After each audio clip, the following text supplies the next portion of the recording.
अब चनाई के पूजा करू। कोने रंग घर चनाई के कोने रंग लगाम राम कोने रंग शोभन चनाई के पैरों के खराम राम कोने रंग शोभन चनाई के पैरों के खराम उजरे रंग घोड़वा चनाई बाबू उजरे रंग खराम राम उजरे रंग शोभन चनाई के पैरों के खराम राम उजरे रंग शोभन चनाई के पैरों के खराम उजरे रंग धोती चनाई के उजरे रंग जनाओ राम उजरे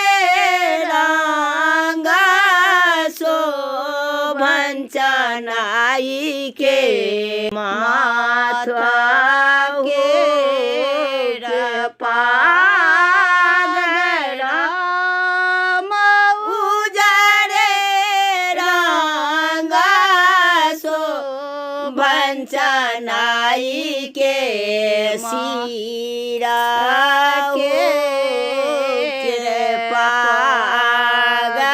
उजरे रंग चानन चनाई के उजरे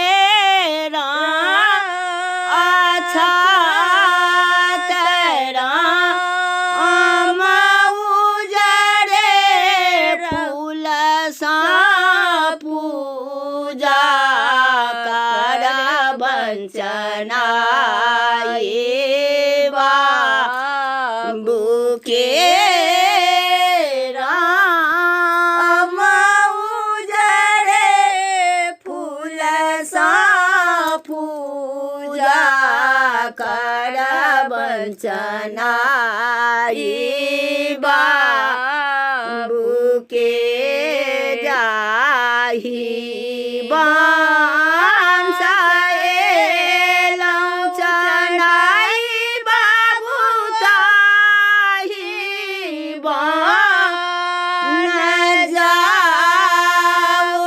राम हम रोप बनई तीन सुहाबे के आशिक दे ने जाओ राम हमारो पवनई तीन सुहाबे के आशिक दे ने जाए जीबी हऊ पावनई तीन सुहाबे तोरो जेठा भाई राम जुगे जुगे बढ़ पवनई तीन तो